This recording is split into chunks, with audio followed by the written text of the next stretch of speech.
Tremp. I'm an artist in Bolinas, originally from Germany. I've been here now for 27 years. And I've been working as an artist for a long time. And have been the curator here at the Bolinas Art Museum for 7 years. Organize drawing groups in town, in the city, where I've been drawing for 25 plus years or something like that. So my name is Molly Brown, and I am an artist. I live in Bolinas, California, and I am raising my 2 boys here and live with my family and my husband. And I do art as much as I possibly can. I'm Rick. And okay, I'm the teacher. What you kind of learned. My name is Joan Weeder. I got started in art because I won a National Merit Award when I was in high school, really in junior high, with a full scholarship to art school. Zawanda is my name, and I got into art from modeling. I'm an artist model, so I've been sculpting for about 14 years. I decided I wanted to cross over from the other side of the stand, and I started playing with clay, so I enjoyed it. So, Cornelia, and I'm working on a piece of alabaster. It's a female form, and I'm trying to create a feeling of anguish. My name is Deborah Colati, and I do assemblage artwork. My artwork is about me wanting to express myself, and it may not have any commercial viability or any of that stuff. I don't really care. My main thing is that I make things that I want to see and that I want to say and that I want to play with. When you look at gender, behind me, this is what I'm just working on right now. A big series of standing stones, of monuments and so forth. Kind of abstract in there. This is based on a rock foundation in England of previously spiritual value, but it kind of maintains that. And it really is 3 standing stones, and the one in the middle has a big hole in it. And it's probably as gender specific as you can get, because they actually use this for healing and as fertility ritual. Apparently, to enhance fertility, women would crawl through the hole, go around the standing stones on the sides, kind of very stereotypical, I don't know, archetypal things of standing stones for male and a round part for female or something like that. I don't know if that's how they looked at it. I just found it a powerful image. I think because I'm a woman, I identify more with it. So, and maybe in a way it's kind of a self-portrait.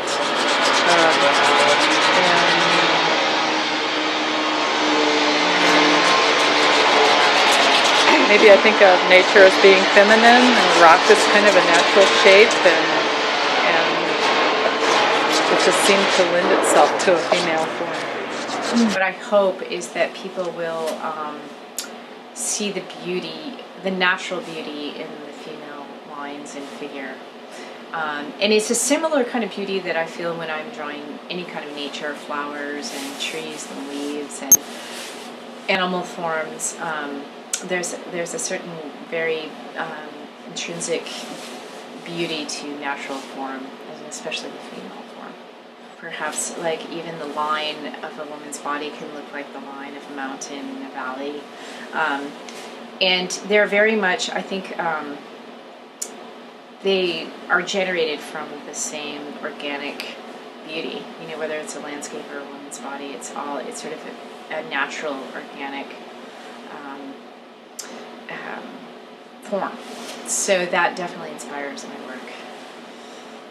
I want to draw the parallel between the human body and the earth body. So I try to create correspondences between the two, and essentially there my message is the human body as a reflection of, responds to, relates to the natural environment that we're in. So I have these nudes that have a correspondence to what I call a land shape, which basically is a map. So typically a map, and it's sort of something very similar or organically relating to it. I call them organic compositions.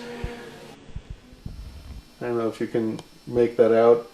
And the same twist is repeated in this land shape, and this is Antarctica as an example in this. Or here, as a counterbalance to her standing here, there's this almost like a seat that corresponds to her back, and this is Sanibel Island in western Florida. And so this is how the relationships go between the earth shape and the human body. And But the one area of work that's the most gender related is female figurative work of nudes, which I really, really enjoy. And for example, this is called Green Passion, and I don't know if you can see the green shoes in there. And this one is called Pink Woman. And this was a portrait of a Chilean woman was the model. And I really enjoy female figures because inherently I feel that the female form is so beautiful. It's curvaceous and gorgeous. And I have to say, more so than male figures, I believe. As illustrated in this, I love the curves and the spaces, the composition and the negative spaces that female figures lend themselves to. It's just really exciting to me and beautiful. I like to draw men. I mean, I really do. They're more angular, but they're interesting, and it's really different to draw a man as opposed to a woman. Different way to draw almost for them, which is interesting because they are more angular often. But then you see these drawings of we have models that are very straight, that are almost androgynous. And they have kind of very angular forms as well. I'm working on a female figure. I've done a male figure as well as a bust, both cubistically and realistically. I love gesture. It really is not much different for me because they both have their beauties. The male form has the strength and the gesture of an athlete. The female form has the beauty of a dancer. So you can find the beauty and the interest in anything. It's up to you. I keep it mostly female except for musicians. They males. And what's your choice in the difference between that of male musicians and female goddesses? It's just the goddesses and angels. I like volume and curves, and with the feet, when I'm doing goddesses and angels, even if I'm working from a model, if they don't have all that, I add. I always exaggerate because I like the curves and the volume. And females, yeah.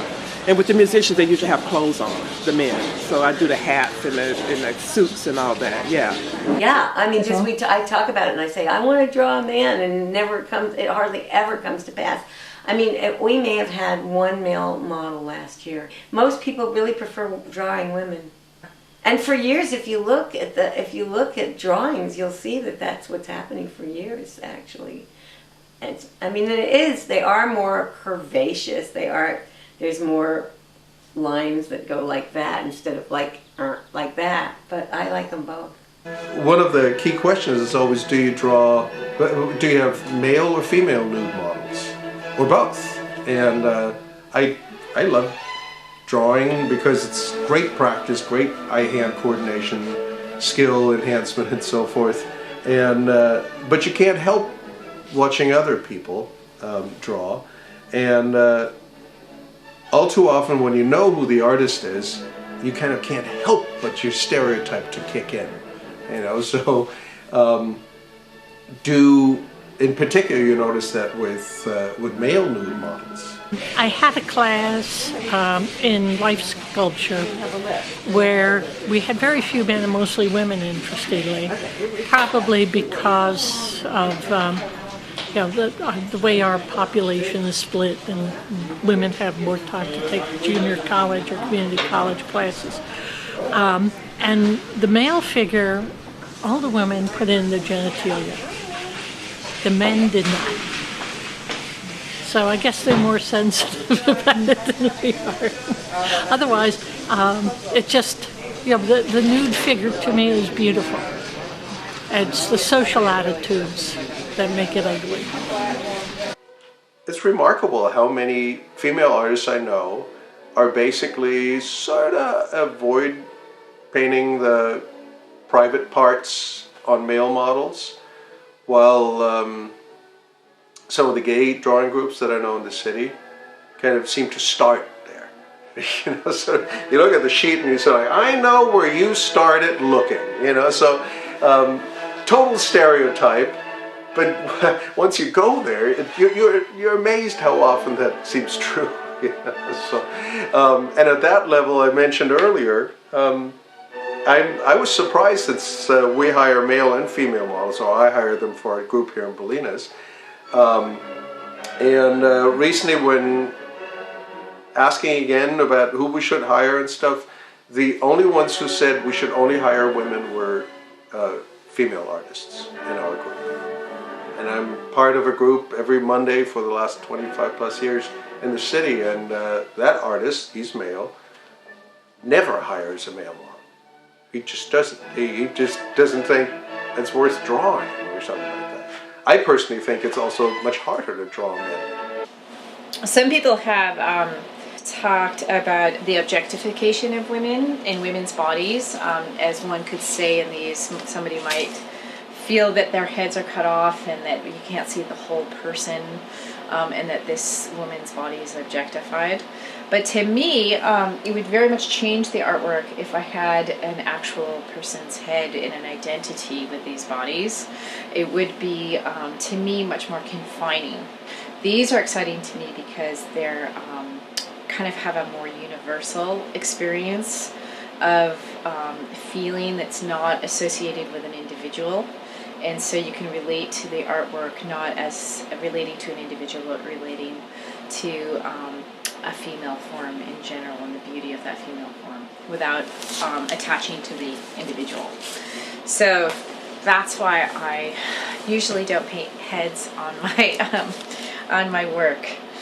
And I find in people that view it and like it, they often say they're so glad that there's not a person with eyes that they would lock into and have to need to hear the story and wonder what the story is. That this is much more sort of a pure experience of the form and the feeling that it generates to the viewer.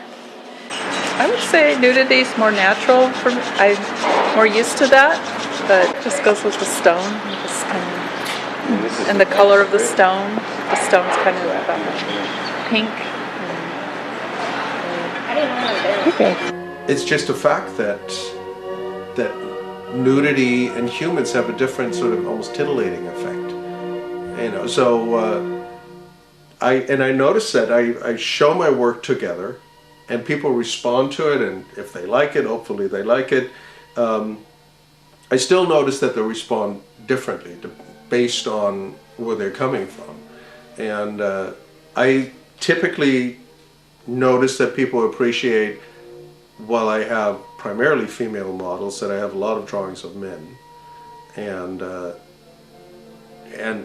so at least that takes away that thing of like, oh, he's only going to draw pretty young models or something like that. It makes them look longer, but also at the same time,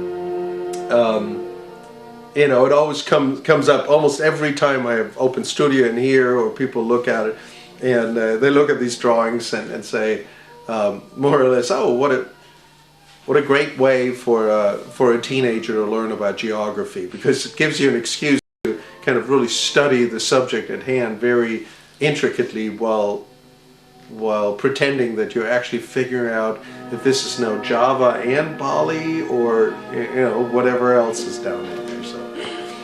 So what I've noticed is that gay men like to look at male models, and the male figures. And everybody likes to look at the female figures. Women and men respond to them.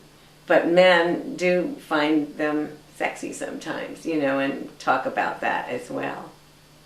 But everybody seems to like them. I've been out to Burning Man for 6 years, and I went the first year alone and had a blast. And as a sculptor, I looked around and went, okay, what considerations do I have to deal with out there in the desert? So, and then the next year I was like, all right, what can I do? Well, I heard a story of a piece that I never saw, and I thought, well, I'm going to use that as an inspiration, a jumping off point. So I took 2 12-foot trampolines, and over those I heated and bent PVC pipe to create an armature to hold a pink parachute. And I made 2 of these trampolines together, and they were breast domes. The name of the piece is Breast Stop, and the point of the piece was it was a rest stop. I think out there in the desert at Burning Man that people had more of a sexual response to them. It's like, whoa, these are like 25-foot wide boobs. You know, they were just like, you know, take my picture in the cleavage. And I do, culturally, I do think we're kind of hung up on breasts. You know, half the world looks at breasts and goes, this is what we need to nurse our babies. And we've kind of made them forbidden. You know, we can look at guns and we can see someone's head blown off, but breasts are like, whoa, that's terrible. And so I find that another fascinating cultural fad of the moment. I don't know if we'll ever escape that. This weird Puritan thing that the culture, on one hand, encourages sexualization and on the other hand suppresses it. And that's fascinating to me. I think that in our society, female nudes are way more accepted. You know, sort of nothing wrong with looking longer and expressing your appreciation of the beautiful form and so forth. If you compare it to the Renaissance, most aspects of beauty considered back then were male. You know, people thought of the male body as the quintessential expression of nudity, of beauty, and nowadays it's the female body. You know, it's like if you want to use the word beauty, you know, more often than not, you know, people use a female body. This year I'm making a new piece for Burning Man. I started it last year and didn't finish it, so I'm going to be finished this year. And it's 2 more trampolines, one of which I've lowered the legs, and 2 more pink parachutes that I've tie-dyed over top of that. So they're pink, but now they're like brown, blue, purple, and they're called resticles.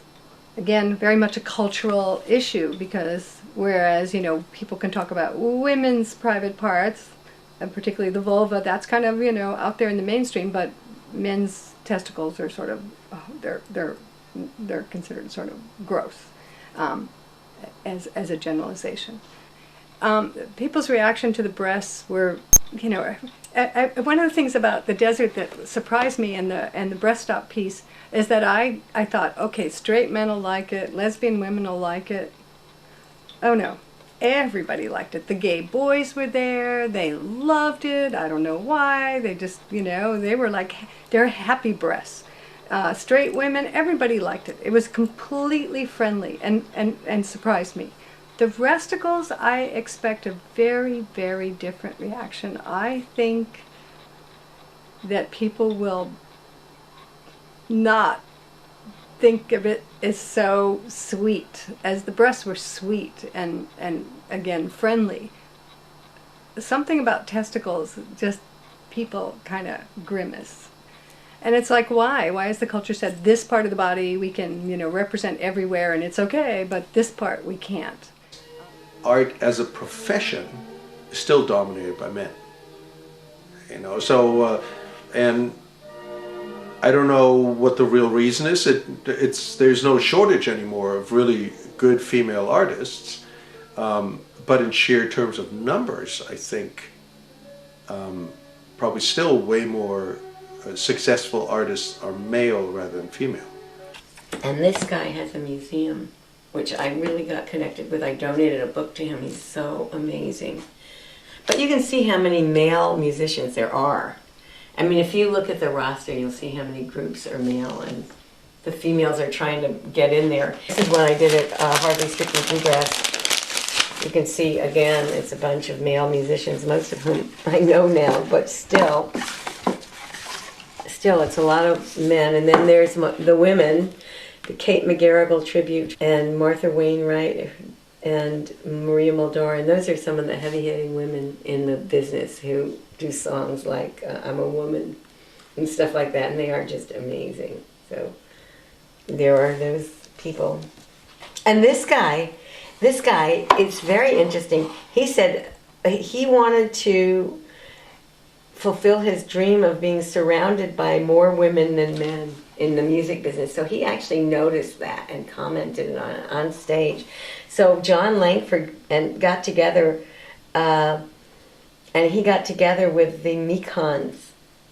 I think that's what, yeah. So they became the Mekons and the Freakons, and that was his dream fulfilled.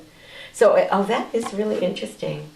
Here's another heavy woman, Bonnie Raitt. I think she's just amazing. I know, love. We all love Bonnie Raitt.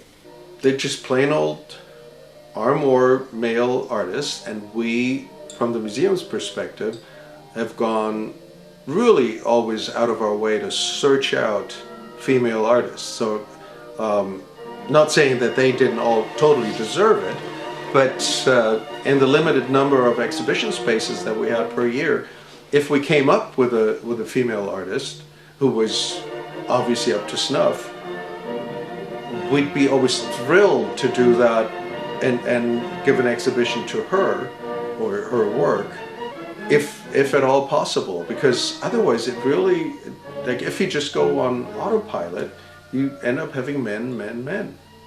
When I first I went to undergraduate, they were out of a full class of sculpture with 2 women. And then when I went through graduate school and then started teaching, the ratio began to change radically. So there were like half women. And now, as you can see in this class, there's more women than there are guys. And I don't know what the reason is for that, other than it just becomes more available, or the environment's changing and so forth. When I now think about the women that we have shown work at the museum, and the women's art exhibits that I've seen over the years, many of them, I can't say that I can clearly, like, I could look at a show and say, oh, this is from a woman, or this is from a man. Perhaps this is where we live here, but it's not as distinct as it may have used to have been. So we talk about bringing memories back, and when I put out a suggestion like that, bringing back a memory and making a sculpture that would represent that women seem to have an easier time to get into that. It was not the guys, and we're talking about younger guys, would have a little trouble pulling that back, making something that's either representational or a replica of an incident in the past. Here in the U.S., there is a certain undercurrent of puritanical existence, sort of don't go there sort of stuff. In case of doubt, keep it covered up. In Europe, it's really both sides, and I think actually in that sense, Europe is way more sexist. Where, yes, you see way more nudes and all of that. However, over there, I think the nudes are stereotypically way more sexualized than here, both male and female. Male, particularly toward the gay world, and female toward heterosexual world. And there's sort of progressive folks, and at the other end of the spectrum, there are the people who really have the old, sexual predispositions of male, female, and lecher is fine, sort of, as long as you have enough money or something like that. So in that sense, I think the U.S. is way more enlightened. For years and years, I've been very interested in different cultures and different attitudes within different cultures. And so one of the things that I've seen in various cultures is the attitude about body hair. And this is very intriguing to me because each culture tells, particularly women, what to do with their hair. And one of the areas that has intrigued me is the attitude about underarm hair and leg hair. And so a few years back I began photographing my friends' underarms and using that to extract a sketch that I then used as a stitching pattern for my artworks. And I decided to use real hair from people who gave me their ponytails when they had their haircuts, or other big long enough hair to sew with, so oftentimes from someone's hairbrush. And so I've been using the head hair to recreate underarm hair patterns on these retro handkerchiefs. And so I am inspired to say this is a natural part of the body. The hair under the arms actually has a function. And when I started the hair project, I realized that putting this lovely kind of prissy woman to have her mirror be all full of hair was kind of like some people's worst nightmare. And I find that amazing that there's a standard for each gender of how their hair should be managed. If you're a woman now with hair on your body, this is a tough time to be a hairy woman. Our gender roles different here. We live in a fairly liberal, enlightened part of California, so I suspect that like me, there are a lot of people who have somewhat not stereotypical gender roles. My wife works, she's a teacher in school, standard female occupation. She, being the main breadwinner with a 9-to-5 job, is not standard. So how does that count in? I cook more. In that sense, we probably live that sort of on par relationship thing, which is not too old stereotypically gender specific. 100 years ago that would have been extremely odd. Now I think where we live here is quite the norm. It just intrigues me that we put these things on women to do, and then we're left to kind of behave according to what the culture says now. And all of that is fascinating to me. And over the years I've done a series of artworks about Barbie dolls and about women's role in the house and with the children, and all of the cultural expectations that women are told this is the way you need to behave and this is the way you should do this or that. Well, it's interesting. I live in a household with 3 males. I have 2 sons and a husband, and so I feel that it is very gender influenced in the house. It's a very male household, although I do create balance, being the only female. But I feel that relates to my art. It inspires me to paint women because it connects me to a much more of the women's world, and the beauty that's inherent in that. So perhaps, yes, my all-male household inspires me to paint females. And it's interesting too, because when I talk to my women friends about body hair, some of them are like, no big deal. Others are, if it's a women's hair, then it's gross or disgusting or revolting or really truly unacceptable. But if it's a man's hair, under his arms in particular, that's okay.